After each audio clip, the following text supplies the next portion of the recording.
मधुप गुनगुना कर कह जाता कौन कहानी यह अपनी। मधुप, मधुप का अर्थ होता है भंवरा। भंवरा जो गुनगुनाता है, एक तरह की आवाज़ करता है, तो यहाँ पर वो भंवरा है कवि का मन। वो कह रहे हैं कि मेरा मन रूपी मधुप जो है, भंवरा जो है, वह गुनगुनाकर अपनी कौन सी कहानी कह जाता है। मुरझा कर गिर रही पत्तियां देखो कितनी आज घनी। वो कह रहे हैं कि यह जीवन जो है वो नश्वर है और यहाँ पर सुख और दुख दोनों ही हमें मिलते हैं।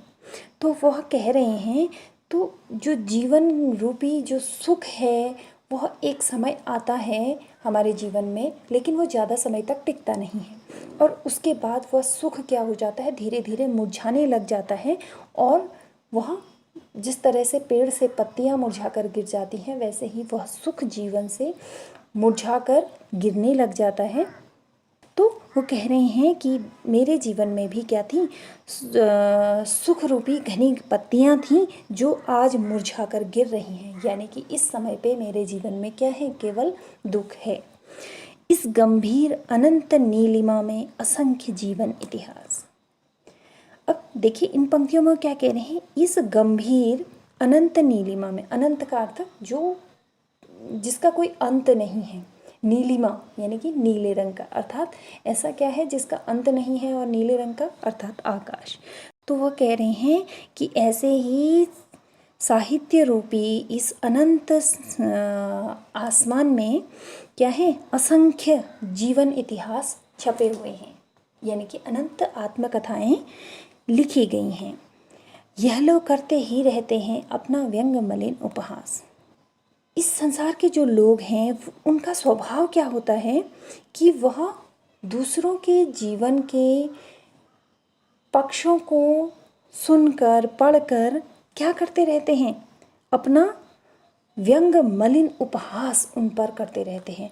अब यहाँ पे व्यंग मलिन का मतलब क्या होता है, ऐसा उपहास जो व्यंग से मलिन हो, अर्थात खराब ढंग से वह निंदा करते हैं लोगों के जीवन पक्षों पर। तब भी कहते हो कह डालूं दुर्बलता अपनी बीती। वो कह रहे हैं, किससे कह रहे हैं, आत्मकथा लिखने को जो उन्हें प्रेरित कर रहे हैं या बोल रहे हैं उन लोगों से कहते हैं कि यह जानते हो तुम कि संसार में लोगों का स्वभाव इस तरह का होता है कि वो दूसरों की जीवन पर इस तरह के उपहास उड़ाया करते हैं। अगर यह जानते हुए भी अगर तुम मुझसे कहते हो कि मैं अपने जीवन की दुर्बलता या अपने बीते हुए समय की बातों को कहने को बोलते हो, तो तुम सुनकर सुख पाओगे। तो कह रहे हैं कि क्या तुम उसे सुनकर सुख पाओगे, देखोगे यह गागर रीति। जब तुम देखोगे कि मेरी यह गागर यानी कि मेरे जीवन रूपी या मेरे मन रूपी यह जो गागर है वो क्या है, रीति है। रीति होने का अर्थ होता है खाली होना, यानी कि इसमें किसी भी तरह का रस नहीं है, किसी भी तरह का भाव अब नहीं है।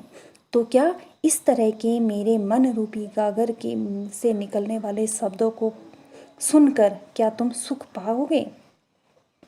किंतु कहीं ऐसा ना हो कि तुम ही खाली करने वाले अपने को समझो, मेरी रसलें अपनी भरने वाले। तो कवि यह कह रहे हैं कि अगर मैं अपनी आत्मकथा कहता भी हूँ तो कहीं उसको सुनकर कहीं ऐसा ना हो जाए कि तुम स्वयं को ही इसे खाली करने वाला समझने लगो, यानी कि मेरा मन जो अब बिना भाव का है, खाली हो गया है, रिक्त हो गया है, अगर तुम इसके बारे में सुनोगे तो कहीं ऐसा ना हो जाए कि तुम्हें ही ऐसा ना लगने लग जाए कि मेरे इस जीवन को खाली करने वाले तुम स्वयं को ही समझने लग जाओ। मेरा रस ले अपनी भरने वाले, यानी कि मेरे जीवन में रस लेकर यानी अपनी जीवन में भरने वाले, यानी कि मेरे जीवन के सुख को समाप्त करके अपने जीवन में भरने वाले तुम स्वयं को ही समझने लग जाओ। यह विडंबना अरी सरलते तेरी हंसी उड़ाऊं मैं, भूलें अपनी या प्रवंचना औरों की दिखलाऊं मैं। यह विडंबना, विडंबना, वो कह रहे हैं ये कैसी विडंबना है। तो अगर मैं अपनी आत्मकथा लिखता हूँ तो यह मेरे लिए विडंबना हो जाएगी कि मैं अपनी सरलता की ही हंसी उड़वा दूँ। भूलें अपनी या प्रवंचना औरों की दिखलाऊं मैं। भूलें अपनी, यानी कि यह मेरी जो जीवन है उसमें मुझसे कई भूलें हो गई हैं, मेरी सरलता के कारण कई भूलें हो गई हैं।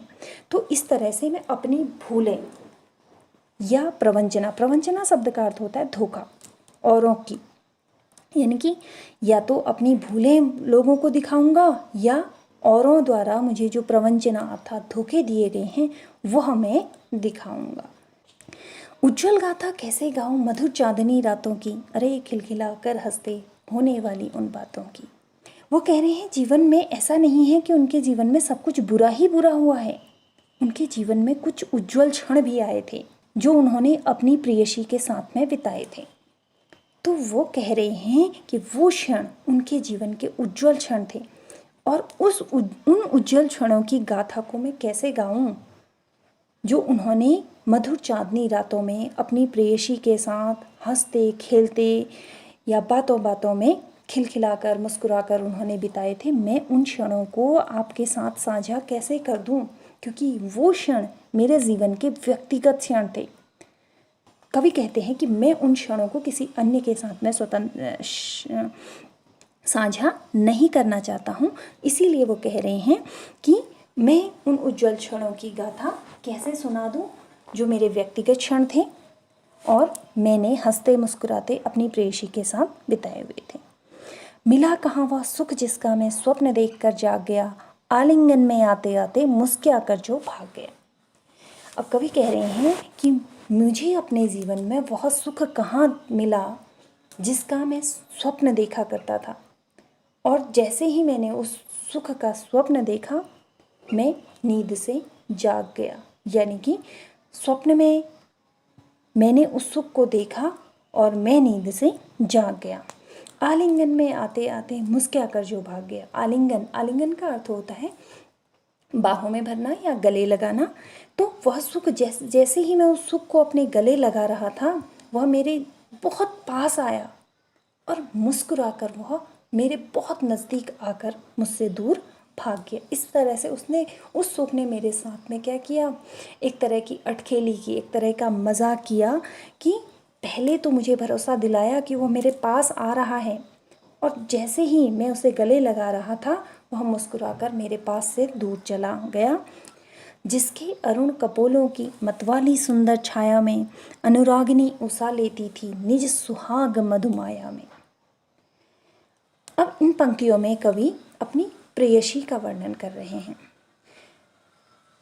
तो वे कहते हैं कि उनकी प्रेयसी के जो कपोल थे, कपोल का अर्थ होता है जो गाल थे, वह अरुण, अरुण अर्थात लाल थे और उन लाल लाल गालों की मतवाली सुंदर छाया में अनुरागिनी उषा लेती थी निज सुहाग मधुमाया में। ऐसा लगता था कि जो अनुरागिनी उषा है, अनुरागिनी अर्थात प्रेम भरी उषा है, यानी कि लालिमा लिए हुए जो प्रातःकाल का समय होता है तो उसे अनुरागिनी उषा के रूप में कवि बताते हुए कहते हैं कि ऐसा लगता है कि जो अनुरागिनी उषा है, प्रेम से भरी हुई जो उषा है, वह भी अपना सुहाग मेरी प्रेयसी के लाल लाल गालों की सुंदर छाया से ही प्राप्त कर रही है। उसकी स्मृति पाथे बनी है थके पथिक की पंथा की, सीवन को उधेड़ कर देखोगे क्यों मेरी कंथा की।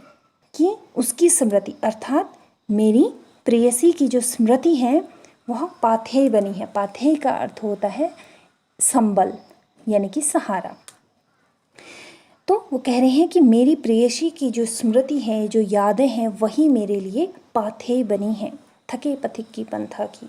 यानी कि जो मैं जो पथिक हूँ, यानी कि जो जीवन रूपी मार्ग में आगे बढ़ रहा हूँ, मेरे रास्ते की जो थकान है उसको मिटाने के लिए जो मेरी प्रेयसी की यादें हैं वही क्या बनी हुई हैं, पाथेय बनी हुई हैं, यानी कि संबल बनी हुई हैं, जो मुझे सहारा दे रही हैं आगे बढ़ने के लिए।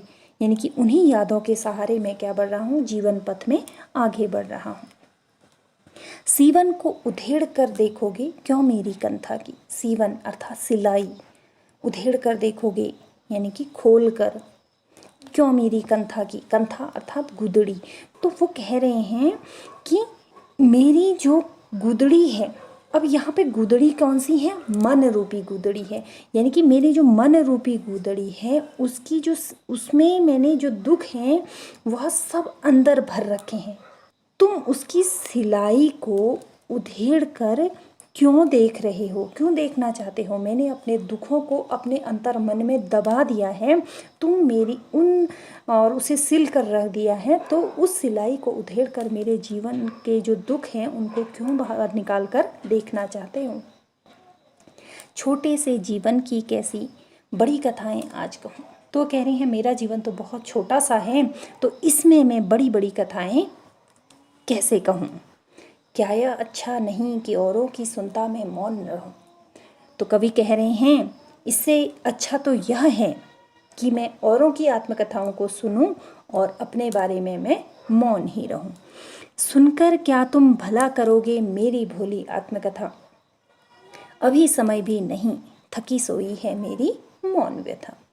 तो वह कह रहे हैं कि तुम, अगर मैं आत्मकथा कहता भी हूँ तो मेरी आत्मकथा बहुत ही भोली है, बहुत ही सरल है, तुम उसको सुनकर भला करोगे भी क्या। इस समय मेरी जो आत्मकथा है वह मौन है, चुपचाप है, दुख में है, सोई हुई है, थकी हुई है, और अभी उसको जगाने का समय भी नहीं है। इस प्रकार वह कह रहे हैं कि वह अपनी आत्मकथा या अपने व्यक्तिगत जीवन के बारे में कुछ भी नहीं कहना चाहते हैं।